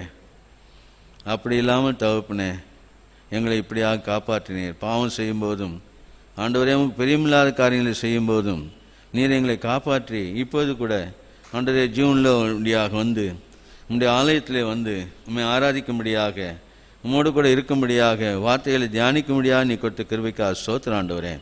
எவ்வளோ பெரிய கிருபை ஆண்டவரே! எங்களை எவ்வளவா நீ நேசிக்கிறீர் என்பதை இப்படிப்பட்ட காரியத்தின் மூலமாக எங்களை காட்டுகிறீர். ஆராதிக்கிறோம் ஆண்டவரே. நாங்கள் எப்போதும் போல பழையவர்கள் போல இல்லாதபடிக்கு எல்லாவற்றையும் இந்த 20ஆம் வருஷத்தில் விட்டு விட்டு தகப்பனே, 21ஆம் வருஷத்தில் புதிய மனுஷனாக எங்களுக்கு கர்த்தராகிய இயேசு கிறிஸ்து மூலம் ஜெயம் கொடுக்கிற தேவனுக்கு ஸ்தோத்திரம் என்று சொல்லி நாங்கள் 21ஆம் வருஷத்தை ஆரம்பிக்கும்படியாக உமக்கேற்ற பிள்ளைகளாக வாழ, உம்முடைய கிருபையில் வாழ, உமக்கு பிரியமானவர்களை மாத்திரம் செய்வர்களாய் எங்களை நீ வைக்கப் போவதற்காக ஸ்தோத்திரம் ஆண்டவரே. அதற்காக இப்போது நாங்கள் தியானித்து எங்களை அர்ப்பணித்திருக்கிறோம் ஆண்டவரே. ஒவ்வொருவரும் நாங்கள் தியானித்தோம், எங்களுடைய உண்மையான நிலைமை அறிந்து கொண்டோம். ஆண்டவராய் பரிசுத்தர் எங்களை ஞாபகப்படுத்தினார். அதை நாங்கள் பார்த்து தகப்பனே ஒப்பு கொடுத்திருக்கிறோம். அதை இரத்தத்தையாக கொண்டு வந்திருக்கிறோம். உம்முடைய கிருபைக்காக காத்து நிற்கிறோம். இரக்கம் கிருபை சமாதானத்தின் தேவனுக்காக நிற்கிறோம் ஆண்டவரே. நீரே கிருபையாக இருந்து தகப்பனே எங்கள் மேல் இரக்கமாயிரும். எங்களுடைய நன்றியறுதலை, எங்களுடைய ஆராதனை, எங்களுடைய ஸ்தோத்திரத்தை நீ ஏற்றுக்கொள்ளும். உதடுகளின் பணியாகி கனியாகிய ஸ்தோத்திர பிள்ளையை ஏற்றுக்கொள்ளும் ஆண்டவரே. நாங்கள் அதுக்கு பாத்திரம் அல்ல, ஆனாலும் உம்மை நோக்கி கெஞ்சுகிறோம். நீ கொடுத்த அந்த புத்திர சுகாரத்தின் ஆவின் மூலமாக நாங்கள் வந்து கேட்கிறோம் ஆண்டவரே. இந்த நாளில் எங்களோடு இருந்து ஆசீர்வதிக்க தேவனாருக்கு நன்றி சொல்லி ஆராதிக்கிறோம். இப்போது ஆண்டவரே உம்முடைய பாதம் பணிகிறோம். பாத்திராக இந்த மேஜையில் நாங்கள் பங்கெடுக்கத்தக்கதாக நீர் எங்களுக்கு கொடுக்கிற கிருபைக்காக ஸ்தோத்திரம்.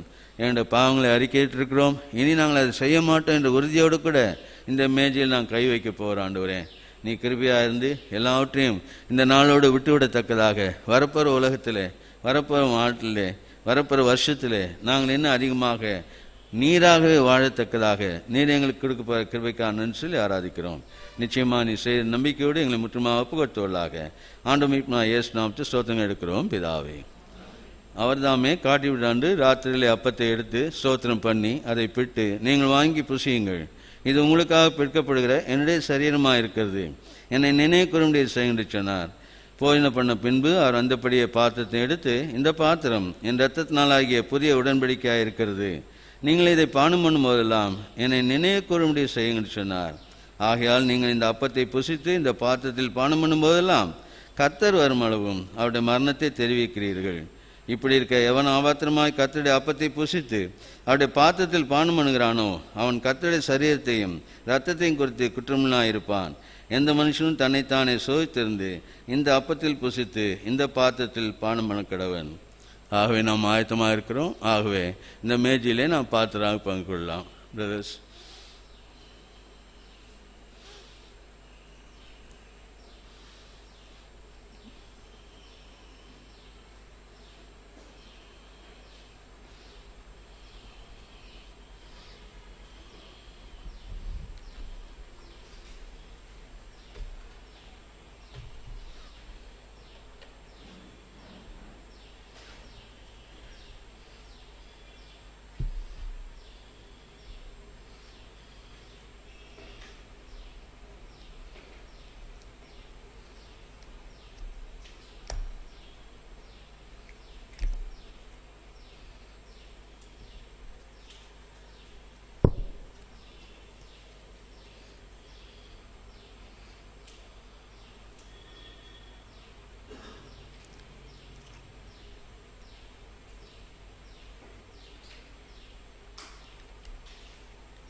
அப்பம் பாத்திரம் யாருக்கும் வரவில்லை என்றால் தயவுசெய்து கரங்களை உயர்த்தி காட்டவும்.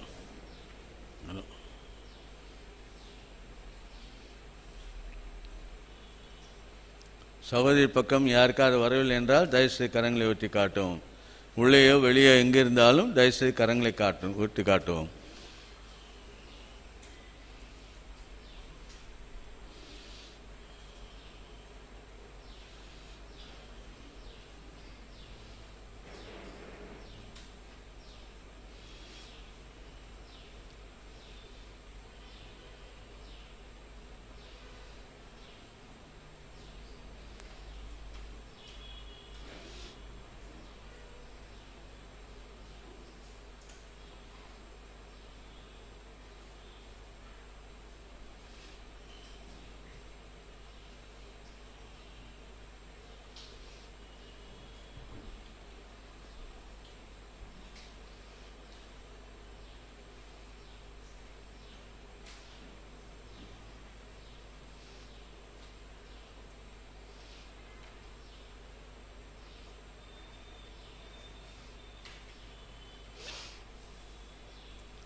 ஒருவர அதிசயங்களை செய்கிற தேவனே, பாவத்தோடு இந்த எங்களை தவிப்புனே, இந்த நாளிலே நீரை எங்களை உம்முடைய பிள்ளைகளாக நீர் எப்படி வாழ்ந்தீரோ அதே போல வாழும்படியாக இந்த நாளில் எங்களுக்கு மாற்றினருக்கா ஸ்தோத்திரம் ஆண்டவரே.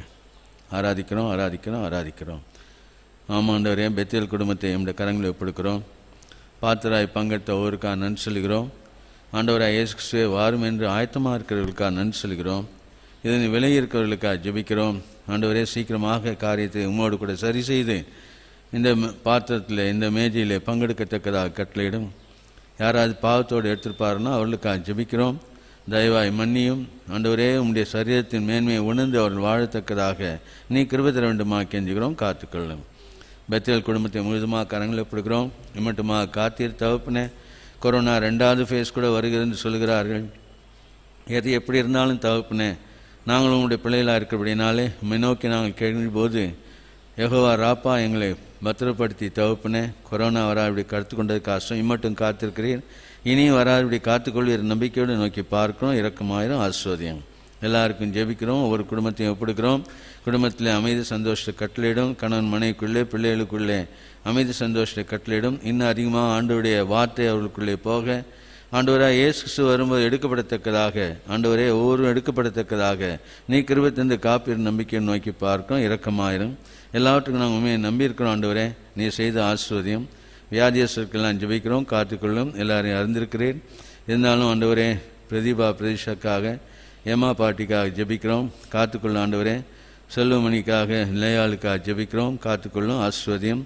மற்ற வியாதியில் இருக்கிறவருக்கான் ஜெபிக்கிறோம். ஆண்டவரே, நீரை கிருபையாய் காக்கிற தேவனாக நன்றி சொல்லி ஆராதிக்கிறோம். வழிநடத்திக்கொள்ளும். காத்துக்கொள்ளும். இந்த வருஷத்தை முடிக்கும்படியாக நீ எங்களுக்கு கிருபை கொடுத்ததுக்காக ஸ்தோத்திரம். இந்த 3 நாட்கள் உண்டு தகப்பனே, அதை நாங்கள் முடிக்கத்தக்கதாக புதிய வருஷத்திலே புதிய விதமாய் நாங்கள் நுழையத்தக்கதாக நீர் எங்களுக்கு கிருபை கொடுத்து நன்றியோடு ஆராதிக்கிறோம். புதிய வருஷத்திலே புதிய விதமாய் நாங்கள் வாழப்போகிறோம். ஆண்டவரே, உமக்காக வாழப்போகிறோம். அநேக ஆத்மாக்களை கொள்வதற்காக கொள்ளை பொழுவதற்காக கொள்வதற்காக நாங்கள் வாழப்போகிறோம். நீ கொடுத்த அந்த ஆண்டவரே தரிசனத்தின்படியாக நாங்கள் செய்ய போவதற்காக ஸ்தோத்திரம். ஆண்டவரே, நீரே ஆத்மாக்களை கொடுக்கிற தேவன், நிச்சயமாக கொடுப்பீர். நாங்களும் உழைக்கும்படியாக எங்களுக்கு அந்த பாக்கியத்தை தந்து ஆசீர்வதியும். நீரை பொறுப்படும். இந்த கட்டடத்துக்காக ஜெபிக்கிறோம். ஆரம்பித்திருக்கிறோம். 23ஆம் தேதி எங்களுக்கு கிருபை கொடுத்தீர். நாங்கள் இப்படியாக சபையாக வந்து நம்ம நோக்கி பார்க்க எங்களுக்கு கொடுத்த கிருபைக்காக ஸ்தோத்திரம்.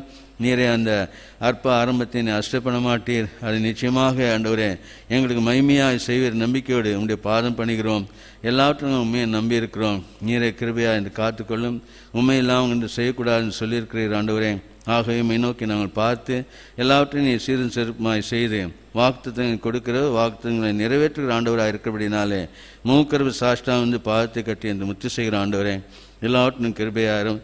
இந்த பழைய வருஷத்தில் எங்களுக்கு ஏற்பட்ட எல்லா நஷ்டத்தையும் ஆண்டவரே வரப்போகிற வருஷத்தில் எங்களுக்கு திருப்பி தாரும். ஆண்டவரே, நாங்கள் ரொம்ப கஷ்டப்படுகிறோம். சில குடும்பங்கள் மிகவும் கஷ்டப்படுகிறார்கள். ஆண்டவரே, அவர்களுக்காக அதிகமாக ஜெபிக்கிறோம். புதிய விதமாகி புதிய வருஷத்திலே அவள் புதிய விதமாக கண்டு தகப்பனே, நீரே அவள் கொடுக்குற அந்த ஆசீர்வாதத்துக்காக, அந்த பொருள் உதவிக்காக அதிகமாக நெஞ்சு பார்க்கிறோம். நீரை தந்து தகப்பனே, கடன் எல்லாம் எடுத்து போட்டு உண்டையவர்களாக வாழத்தக்கதாக நீ கட்டளையிட வேண்டுமா கெஞ்சுகிறோம். எல்லாவற்றும் நாம் மயப்பட கிருபைத்தாரும்.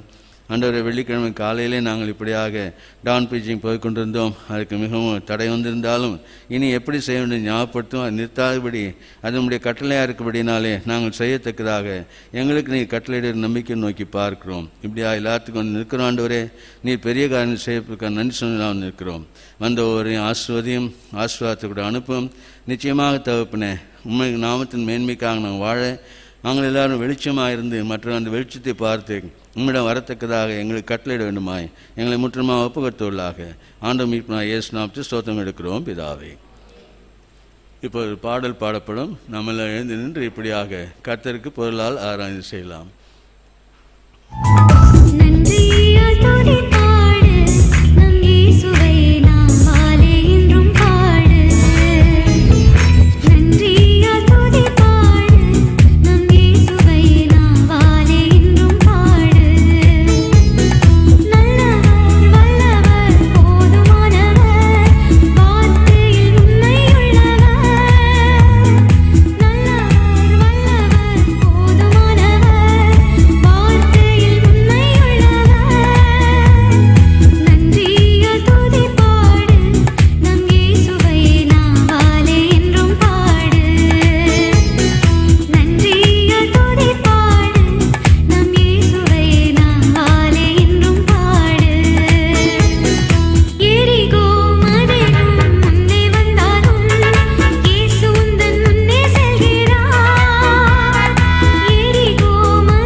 உட்காருங்கள்.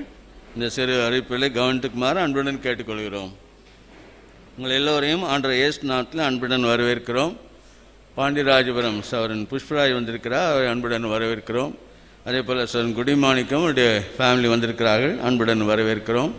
மற்ற யாராவது எங்களுக்கு தெரியாதிருப்பதனால் உங்களையும் ஆண்டவர் இயேசு நாமத்தில் அன்புடன் வரவேற்கிறோம். இந்த வாரத்தினுடைய முக்கியமான காரியங்கள் ஞாபகப்படுத்திக் கொள்ளலாம். செவ்வாய்க்கிழமை எப்போதும் போல் ஜெபம் உண்டு. கடைசி வாரம், கடைசி செவ்வாய்க்கிழமை. இந்த வருஷம் பூராக நீ வரவில்லை என்றால் தயவுசெய்து வாருங்கள். அந்த பாக்கியத்தை ஆசீர்வாதத்தை பெற்றுக்கொள்ளுங்கள். சபையின் ஜெபம் எவ்வளோ ஆசீர்வாதமானது. ஆகவே அருமையான சகோதர சகோதரிகள், இந்த பாக்கியத்தை விடமாட்டீர்கள் நம்புகிறோம். ஆகவே இன்று எப்படியாக வந்திருக்கிறோமோ அதே போல் செவ்வாய்க்கிழமை மாலையும் 6 மணி, 1 மணி நேரம் தான், அதுக்கு மேலே இல்லை. தயவுசெய்து வாருங்கள். எல்லோரும் வந்து நாம் எல்லோரும் சேர்ந்து சபையின் ஜெபத்திலே கண்ணுமாக சபையின் வாசல்களை பாதாளத்தின் வாசல்கள் மேற்கொள்ளாது என்று சொல்லியிருக்கபடியாக நாம் செய்யலாம். தயவுசெய்து வாருங்கள். செவ்வாய்க்கிழமை மாலை 6 மணிக்கு இங்கே ஜெபம் இருக்கிறது. புதன்கிழமை காலை சகோதரிகள் வந்து இப்படியாக ஜெபிக்கிறார்கள். முக்கியமான அனௌன்ஸ்மெண்ட் என்ன என்று பார்க்கும்போது, வாட்ச்மேன் சர்வீஸ் இருக்கிறதா இல்லையா என்பது பெரிய கேள்விக்குறியாக இருக்கிறது. ஆனாலும் சில இடத்துலேருந்து இப்போ நம்ம கமிஷனர்ஸ் மற்றவங்கள்ட்டெல்லாம் கேட்டது மூலமாக அவர்கள் சொல்லியிருக்கிறார்கள், வைத்துக்கொள்ளலாம் என்று சொல்லியிருக்கிறார்கள். ஆகவே நம்முடைய பெத்தேல் சபையில் வியாழக்கிழமை ராத்திரி 31 ராத்திரி 10:30 மணிக்கு நாம் இங்கே ஆராதனைக்காக கூடுகிறோம். ஆகவே இந்த பாக்கியம் நமக்கு கட்டாயம் கிடைக்கும், இந்த பிரச்சனை வராது நம்புகிறோம். அப்படி ஏதாவது உங்களுக்கு இந்த பிரச்சனை இதில் மாற்றம் இருக்குமானால் வாட்ஸ்அப்லேயே உங்களுக்கு நாங்கள் செய்து கொடுக்குறோம். இல்லைன்னா நீங்கள் கூட வியாழக்கிழமை கேட்டு அறிந்து கொள்ளுங்கள். அநேகமாக இருக்காது, 90% மேலே நிச்சயமாக இருக்கும். ஆகவே வாட்ச்மேன்ஸ் இருக்கா, தயவுசெய்து ஜெபியுங்கள். நாம் எல்லோரும் சேர்ந்து இந்த வருஷத்தை ஆண்டவர் பாதத்தில் 21ஆம் வருஷத்தை ஆண்டோடைய பாதத்தில் நாம் நுழையும்படியாக நமக்கு ஆண்டு கிருபை செய்யட்டும். அவை ஞாபகப்படுத்தி கொள்ளுங்கள். வாட்ச்மேன் சர்வீஸ் அங்கே 10:30 மணிக்கு வியாழக்கிழமை ராத்திரி ஆரம்பிக்கிறது, ஞாபகப்படுத்தி கொண்டு வாருங்கள். அப்படி இல்லை என்றால் 1ஆம் தேதி காலையில் 6 மணிக்கு இங்கே ஆராதனை இருக்கும். ஆகவே அந்த காலை இருக்காதுன்னு நம்புகிறோம். வாட்ச்மேன் சர்வீஸ் ஆண்டு நடத்த விடுவார் நம்புகிறோம். ஆகவே தயவுசெய்து அதுக்காக ஜெபியுங்கள், நல்லபடியாக இருக்கத்தக்கதாக ஞாபகப்படுத்தி கொள்ளுங்கள். அடுத்த வாரம் 9 மணிக்கு நாம் இப்படி ஆராதிக்கலாம். 9 மணிக்கு ஒரு 20 சகோதர சகோதரிகள் வந்திருந்தார்கள். ஸ்தோத்திரம். நான் மைனஸாகவே பேசுறதில்லை. 9 மணிக்கு இங்கே 20 சகோதர சகோதரிகள் இருந்தார்கள். அப்போ நீங்களும் அது பாக்கியமாக இருக்கலாம் அல்லவா? ஆகவே ஜெபிங்கள், லேட்டாக வர வேண்டாம். 1 மணி நேரம், இன்றைக்கி மட்டும் 1.5 மணி நேரம் சில காரியங்கள் நம்ம கூடி இருக்கிறோம். 1.5 மணி நேரம் உலகத்துக்காக எத்தனையோ நம்ம செய்கிறோம். ஆக என் அருமையான சகோதரனே சகோதரியே, இதை அதிக பாக்கியமாக எண்ணி நாம் செயல்படுவோம். புதிய வருஷத்தில் இது இல்லாதபடிக்கு எல்லாரும் 9 மணிக்கு இங்கே வந்துடுவோம். அது நலமாக இருக்கும். ஆண்டவர் நம்மை ஆசீர்வதிப்பாராக. ஜெபம் செய்வோம். அன்பின் ஆண்டவரே, நேச தகப்பனை ஆராதிக்கிறோம். இப்படியாக ஒன்று கூடி ஆராதிக்கவும், மேஜையிலே பாத்திராய் பங்கொள்ளவும், ஜீவனில் வாசனை கேட்கவும் எங்களுக்கு கொடுத்த கிருபைக்காக ஸ்தோத்திரம். இப்போது கொடுக்கப்பட்ட காணிக்கைக்காக நன்றி சொல்கிறோம். உங்களுடைய பிள்ளைகளாய் நாங்கள் கொடுத்துருக்கிறோம் ஆண்டவரே. நீர் கொடுத்ததில்லைன்னு நாங்கள் கொடுத்துருக்கோம் ஆண்டவரே. ஆகவே நீர் அதை ஆசீர்வதித்து கையின் பிராசை ஆசீர்வதியும், குடும்பங்களை ஆசீர்வதியும், எந்த பிரச்சனையாபடி காத்துக்கொள்ளும். உக்ராந்தத்துக்காக விற்கிறோம் ஆண்டவரே.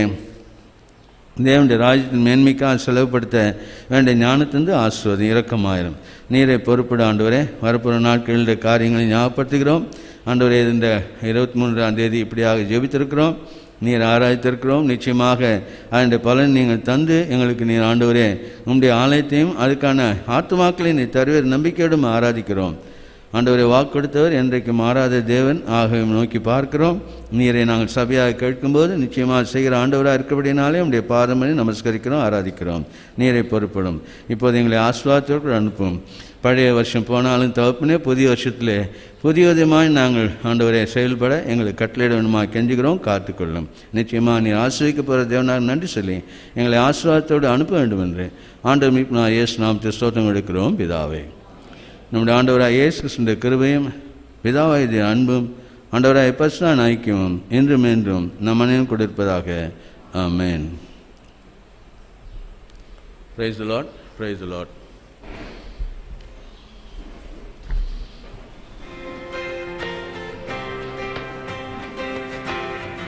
The Bible says it's a good thing to give thanks to the Lord. Amen.